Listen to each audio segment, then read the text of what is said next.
We say to these things, there's still cancer and so much.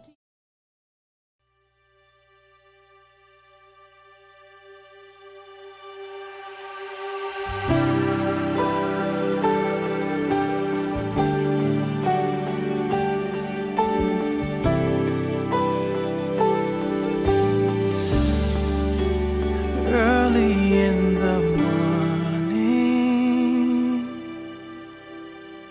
you wait for me to rise, counting down the seconds till I open up my eyes. I hear your invitation. You have been so patient. So Lord, this is my reply. I wanna walk with you and talk with you, hear you speaking, feel you breathing, walk with you and talk with you, hear you speaking, feel you breathing, walk with you by the quiet water.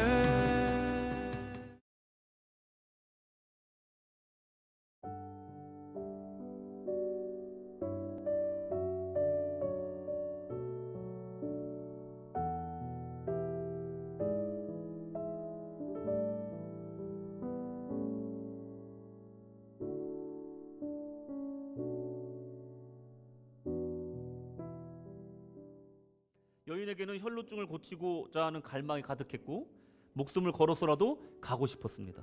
그래서 예수님만은 꼭 고칠 수 있겠다 하는 믿음으로 그 사람들을 향하여서 아주 위험한 도전을 시작합니다.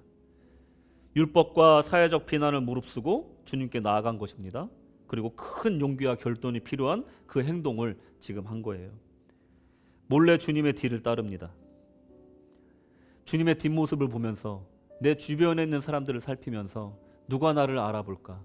나의 상태를 알아보면 큰일 날 텐데 하면서 마음을 졸이면서 주님을 따라가고 인파를 한 명 한 명 헤쳐 들어갑니다. 드디어 저 멀리 보이던 주님의 뒷모습이 이제 가까워졌어요. 그 옷자락이 보입니다. 얼마나 마음이 졸였을까요? 손을 용기 내어 뻗어보지만 떨리는 손을 막을 수가 없어요. 옷자락을 잡고 싶지만 잡는 순간 주님이 알아채시고 사람들이 알게 되면 나는 죽을 수 있다는 공포감이 밀려오지만 나아야 되겠다는 간절한 마음 때문에 그 옷자락에 용기를 내어 손을 대봅니다. 이 떨리는 손을 내미는 이 용기, 주님께로 나아가는 그 목숨 건 용기, 그것이 바로 그녀의 믿음이었다는 거예요. 또 한 가지 그녀의 믿음에는 특징이 있었는데 그것은 믿음의 대상이 확실했다는 거예요. 마가복음 5장 28절에 보시면 이는 내가 그의 옷에만 손을 대어도 구원을 받으리라 생각함이로라. 자기 생각인 거죠. 주님은 그렇게 얘기하신 적이 없어요. 어느 성경에도 옷자락 만지면 낫는다는 말을 한 적이 없거든요. 그런데 믿음의 대상은 확실했다는 거예요. 방법은 잘못됐지만 믿음의 대상만은 확실했다는 거예요. 예수께서 고쳐주리라, 할렐루야. 이 믿음이 있었다는 겁니다. 그 믿음의 대상이 의사나 약이 아니었다는 거예요.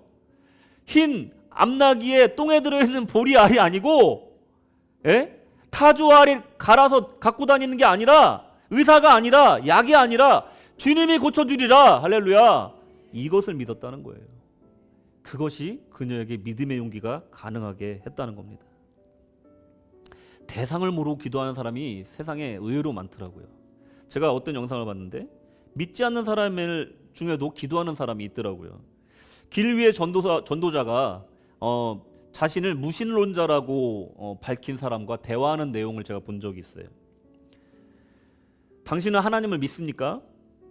아니요, 한 번도 믿은 적이 없습니다. 혹시 당신도 가끔 기도를 하십니까? 놀랍지만 네, 있습니다. 가끔 기도합니다. 누구에게 기도합니까? 그냥 막연하게 크게 소리를 지를 때도 있고요. 그냥 만약에 거기 어딘가에 누가 있다면 들어달라고 호소한 적도 있습니다. 죄송하지만 제가 당신을 위해 하나님께 기도해드려도 될까요? 예, 물론입니다. 해주십시오. 기도하겠습니다. 하나님, 이분은 하나님을 알지 못합니다. 알지 못한 중에도 주님께 기도했습니다. 주님, 주님을 이분에게 보여주시옵소서. 그 부르짖는 소리를 하나도 빠짐없이 듣고 계셨음을 이분에게 알려주십시오. 이분의 인생에 정말로 주님이 깊은 관심을 갖고 계시고 또 그 음성을 듣기를 원한다는 것을 이분에게 알려주십시오. 이윽고 그 무신론자라고 하셨던 여자분이 눈물을 흘리기 시작합니다. 그러면서 말합니다. 사실 나는 화가 많이 났습니다. 왜냐하면 왜 나만 이렇게 힘들고 외로울까요? 그러면서 저는 화를 많이 냈습니다. 하나님께 화내보십시오. 제발 하나님께 화를 내보십시오. 할 말이 없으면 주님께 소리를 질러보세요. 허공에다 하지 마시고 하나님께 하시기를 부탁드립니다. 여러분, 이 대화가 어떻게 들리십니까? 저도 매주 금요일은 아니지만 거의 매주 금요일에 이런 분들을 만납니다. 우리 교회에서요. 처음에는 굉장히 방어적인 분들이에요. 왜냐하면 자기의 그 연약한 상황을 사람들에게 들키고 싶지 않거든요. 한 번의 그 과정을 통해서, 전화를 통해서 나의 사정을 부끄럽지만 다 설명하고 바우처를 받도록 허락을 받고 온 사람들이기 때문에 한 번의 상처를 받아요. 근데 또 와서 누군가가 어떤 일로 무슨 상황이길래 바우처를 받으러 옵니까 하고 물어보면 또 상처가 돼요. 그래서 저희들은요, 누가 오시면요 아무것도 안 물어봐요. 뭘 물어보냐면요, 음식 필요해? 아니면 생필품 뭐가 필요해? 그리고 또 우리 스탠모 하우스에서 온 이 좀 냉동 음식이 있는데 정말 맛있어, 한번 먹어볼래? 이런 것만 물어봅니다. 혹시 자녀가 있어? 가족이 있어? 그러고 나면은 바리바리 이렇게 싸주고 나면요, 그 사람들이요 그 다음부터 마음문을 열어요. 이 음식 때문이 아니라 우리의 환대를 통해서 마음문을 열어요. 그러고 나면요, 그때 제가 물어봅니다. 혹시 지금 가장 두려운 게 있다거나 아니면 기도 제목이 있으십니까? 제가 당신을 위해서 좀 기도해주고 싶습니다. 그러면요, 거의 95% 이상은 기도해달라고 그러면서 그 자리에서 바로 옵니다. 얼마 전에는요, 젊은 청년이 하나 왔어요. 그 청년은 이제 바우처 받으려 여기 요 자리에서 앉아가지고 기다리고 있었는데 제가 다가가서 왜 다리에 깁스를 했습니까? 무슨 일이 있었어요? 물어보니까 자전거를 그냥 평화롭게 타고 가고 있었는데 어떤 벤츠 차량이 와서 그냥 박았대요. 그러고 나서 다리가 몇 개월 동안 이렇게 되고 직장도 잃고 자기 너무 힘든 상황에서 자살 시도까지 했었다는 거예요. 그 얘기를 하기까지 여러 대화가 있었겠죠. 그러면서 너무나 힘들어하는 그 모습을 보고 혹시 형제님 제가 기도를 좀 해드려도 되겠습니까? 외국분이에요. 기도를 좀 해드려도 되겠습니까? 했더니 해달라고 그러는 거예요. 제가 이렇게 앉고 기도를 하는데 그분의 외로움이 너무 느껴지는 거예요. 저도 막 눈물이 막 나더라고요. 여러분들, 우리 교회 모퉁이 사역을 통해서 오신 분들이요, 다 처음엔 강하게 와요. 근데 갈 때는요 다 울고 가요. 다 울고 가요. 기도 제목 적어주시겠어요 했는데 아주 멀쩡한 청년이, 그냥 20대 초반의 청년이 외롭습니다 이렇게 써놓고 가요. 그럼 저는 그걸 붙들고 또 울면서 기도를 해줘요. 이분이 예수를 믿든지 안 믿든지 간에. 인생은 고해의 바다가 맞습니다. 인생은요 힘든 거예요. 누군가의 도움이 필요한 거예요. 어떤 분은 그런 얘기를 합니다. 형제님 어떻게 하다가 이렇게 노숙을 하게 되셨어요? 물어보니까 저는 18살 때 이후로 한 번도 도움을 청한 적이 없습니다. 근데 어느 날 눈 떠보니까 제가 노숙을 하고 있네요. 호주 문화 특성상 누구에게도 어른은 도움을 청하면 안 된다고 좀 배웠습니다. 라고 얘기를 하더라고요. 어른은 도움이 필요 없습니까? 다 큰 성인들은 도움이 필요 없어요? 아니요. 어른들도 인생의 무게가 무겁습니다. 누군가가 도와주지 않으면 그 인생을 살 수가 없어요. 우리 주님의 도움이 너무 필요한 거예요. 이 혈루증 여인도요, 자기가 병에 걸릴 줄 몰랐어요. 불행과 병만은요, 예상하지 못할 때 우리에게 달려옵니다. 그게 우리의 죄입니까? 우리의 잘못입니까? 인생이 원래 그런 거라는 거예요. 인생은 고난의 연속이라는 거예요. 그때 손을 내밀어서 잡을 수 있는 옷자락이 있는 사람이 복이 있는 줄로 믿으시기 바랍니다. 이 여인이 복이 있다는 것은요, 주님을 만날 수 있는 기회가 있다는 거예요. 감사의 제목이 없으세요? 맥주 감사 주일입니다. 감사의 제목을 뭘 갖고 계십니까? 어떤 일에 기도의 응답을 받지 못하였다고 해서 나는 감사의 제목이 없다고 생각하십니까? 아닙니다. 하나님께서 우리에게 주님의 일을 할 수 있게끔 기회를 준 것만으로도 감사할 수 있어야 된다는 거예요. 저는요, 이 벨모아에 와서 구세군 시드니 한인교회에서 주님의 나라를 위해서 이 나이에 시작할 수 있다는 것, 또 구세군 사관으로서 봉사할 수 있다는 그 기회만으로도 감사를 합니다. 제가 잘하고 못하건 간에. 기회에 감사하는 사람은요, 불평하지 않아요. 됐다 안 됐다 이거로 판단할 수 없기 때문에 그래요. 기회를 주신 것만으로도 감사하는 사람은요, 불평이 없어요. 그냥 감사한 겁니다. 감사한 겁니다. 여러분들 옷자락 잡을 힘은 있으시잖아요. 손 뻗을 힘은 있으시잖아요. 주님, 지금도 주님은 여러분에게 바라는 게 큰 게 아닙니다. 손 뻗어서 내 옷자락 잡아라, 내게 나와라. 이게 주님의 요구라는 겁니다. 그게 우리 주님이 원하시는 거라는 거예요. 사실 예수님은요, 이 여인을 만날 계획이 없었어요. 물론 섭리 가운데 주님은 다 알고 계셨겠지만 야이로라 하는 회당장의 딸을 고쳐주기 위해서 가던 중이었어요. 누가복음 8장 41절에 보시면 이에 회당장의 야이로라 하는 사람이 와서 예수의 발 아래 엎드려 자기 집에 오시기를 간구하니, 야이로가 한 일은 딴 게 없습니다. 간구한 거밖에 없어요. 여인이 한 일은 딴 게 없어요. 옷자락 잡은 거밖에 없어요.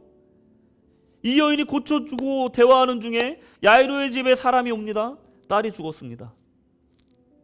49절에 아직 말씀하실 때 회당장의 집에서 사람이 와서 말하되 당신의 딸이 죽었나이다. 선생님을 더 괴롭히지 마십시오. 이제 끝났으니까 예수님 놓아드리세요. 얘기하고 있는 거예요. 모든 것이 끝났습니다. 야이로의 마음은 찢어졌을 것입니다. 안타까웠을 것이에요. 주님이 조금만 빨리 내 딸에게 갔더라면 하는 원망의 마음도 있었을 것입니다. 근데 놀랍게도 주님은요, 예상치 못한 말씀을 하세요. 그게 뭐냐면 모든 사람이 아이를 위하여 울며 통곡하매 예수께서 이르시되 울지 말라, 죽은 것이 아니라 잔다 하시니. 여러분 기억나세요? 지난주 설교입니다. 주님의 관점에서는요, 광풍은요 평범한 물결과 바람에 불과하다는 거예요. 잔잔하라 명하면 잔잔해지는 거예요. 또한 소녀의 죽음도 주님 앞에서, 여러분 믿기실지 모르겠지만 주님 앞에는 자는 것에 불과하다는 겁니다. 할렐루야. 주님이 다시 일어나라 달리다굼 하는 순간 죽은 자도 일어난다는 것을 믿으시기 바랍니다. 울며 통곡하던 사람들이 주님 말씀을 듣고 어떻게 했는지 아세요? 이 중엔 그런 분이 없으시겠지만 비웃었습니다. 죽었는데 어떻게 살아? 그게 뭐 자냐? 죽었는데, 확실히 죽었는데 하면서 비웃었대요. 누가복음 8장 53절 그들이 그 죽은 것을 아는 고로 비웃더라. 혈루증 걸린 여인과 이 비웃는 사람의 믿음은 선명하게 대조가 됩니다. 누군가는 아주 절망적인 상황에서 옷자락만 잡아도 고침받을 것이다, 자유함을 얻을 것이다 라고 믿는데 반해 누군가는 주님이 직접 말씀하셨는데도, 또 믿음을 독려하셨는데도 불구하고, 딸을 구원하시겠다고 약속하셨는데도 불구하고 믿지 않았다는 거예요. 비웃었다는 거예요. 이들은 주님을 제대로 알지 못했습니다. 믿음의 대상에 대한 정확한 지식이 없었다는 거예요. 우리 주님이 누구신지 몰랐다는 겁니다.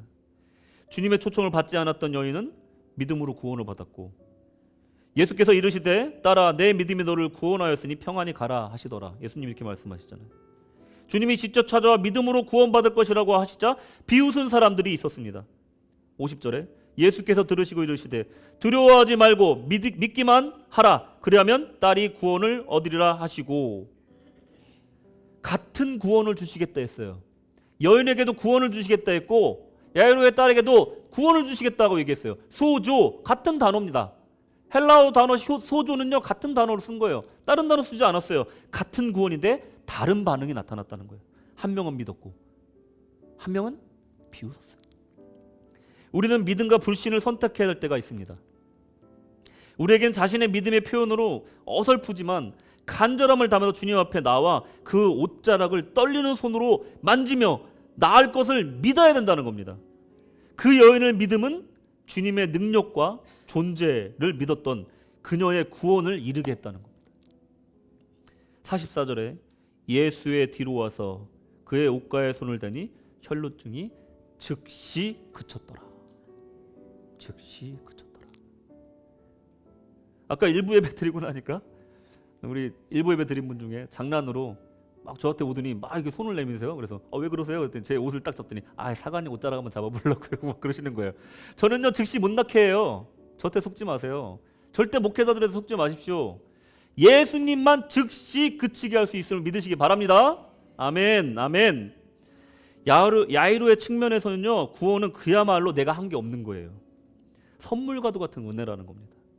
주님의 구원이 무엇인가? 우리가 적극적으로 구해야만이 얻어지는 것이 있다라고 우리는 생각하지만 사실 이 말은 틀렸습니다. 구원은 믿음으로 말미암아 얻지만 그 믿음은 사실 주님이 주신 은혜라는 거예요. 전능하신 하나님의 정권 안에 있습니다. 그 장중에 있다는 거예요. 그러니 인간은 주님 앞에 주님 왜 나를 구원하지 않습니까? 이렇게 열심히 신앙생활을 하는데, 이렇게 양심적으로 세상을 사는데, 이렇게 정말 정직하게 살고 아름답게 사는데 왜 저를 구원하지 않으십니까? 따질 수 없다는 거예요. 그것은요 주님의 장중 안에 들어있는 겁니다. 우리가 뭐라 할 수가 없는 거예요. 왜 저 여인을 구합니까? 저 부정한 여인을 왜 받아주십니까? 왜 군중들에 나와서 율법을 어긴 저 여인에게 왜 구원을 주십니까? 주님, 옷자락을 만지는 것은 불법 아닙니까? 야이로가 먼저 아닙니까? 사람들이 아무리 말해도 그건 주님 마음이라는 거예요. 주님만이 볼 수 있는 그 믿음이 있다라는 거예요. 사람들이 보지 못하는 그런 영적인 세계가 주님 눈에는 보인다는 거예요. 그렇기 때문에 그 여인이 구원받을 수 있었다는 겁니다. 오직 하나님의 정권에 달려 있습니다. 보좌에 앉으신 어린 양께 그 구원이 있는 줄로 믿으시기 바랍니다. 나태주 시인의 풀꽃이라는 시가 있습니다. 수많은 군중 속에서 두려운 마음으로 떨며 주의 옷자락에 손을 댔던 그 여인을 찾아내시고 깊이 관심 갖고 사랑하여 주시고 자세히 들여다봐 주시고 그녀의 마음을 깊이 헤아리신 주님의 은혜가 그 풀꽃 같은 그녀, 정말 세상 사람들이 무시하던 그녀를 우리 주님께서는 천하보다 귀하다 여겨주시고 구원해 주십니다. 그녀를 다시 꽃 피우게 하시고 주님의 자녀라고 다시 인정해 주십니다. 자세히 보아야 예쁘고 또 오래 보아야 사랑스러운 것이 사람인데 세상은 빨리빨리 지나가고 그 누구도 우리를 자세히 봐주지도 않고 또 오래 봐주지도 않습니다. 하지만 우리 주님은 우리의 신음소리를 들으시고 미세한 떨림도 감지하시며 또 우리를 사랑해 주신다는 것을 우리가 이 여인의 이야기를 통해서 알 수 있습니다. 우리를 자세히 들여다보시고 우리의 필요를 살피시고 우리의 목소리를 들어주시는 우리 주님, 사회적으로 종교적으로 모든 권리가 박탈되었던 한 여인이 자유케 되고 구원되었던 것처럼 주님은 우리를 인정하십니다. 아멘. 주님은 우리를 사랑하십니다. 주님은 우리에게 엄청나고 거창한 믿음을 원하시는 게 아닙니다. 우리의 믿음이 옷자락 잡는 것 같이 미약할지라도 그 믿음만 있어도 그 믿음으로 우리를 인정해 주신다는 겁니다. 우리는 약하지만 주님은 강하십니다. 주님은 우리의 문제에 관심이 많으십니다. 주님은 우리에게 너무나 관심이 많으십니다. 주님은 우리의 슬픔에 함께 눈물을 흘리시고 그뿐만 아니라 새 힘을 주기를 원하십니다. 여러분들이 주님 앞에 보일 믿음의 행동이 무엇입니까? 그것은 작은 도전일 수도 있습니다. 주님께로 나아가는 것일 수도 있습니다. 여러분, 성경을 묵상하고 기도의 자리로 나가고 이웃들과 화목하고 껄끄러운 사람들에게 전화를 거는 등 여러 가지 도전의 모습이 있을 수 있습니다. 주님께 나와 떨리는 손을 내밀어 주님의 옷자락을 잡으시기를 권면드립니다. 주님을 여러분의 문제 속으로 초대하시기를 권면드립니다. 주님과 상관 있는 그런 삶으로 나아가시기를 바랍니다. 오늘 그 믿음의 용기를 내어 도전해 보시기를 바랍니다. 그 이름을 부르십시오.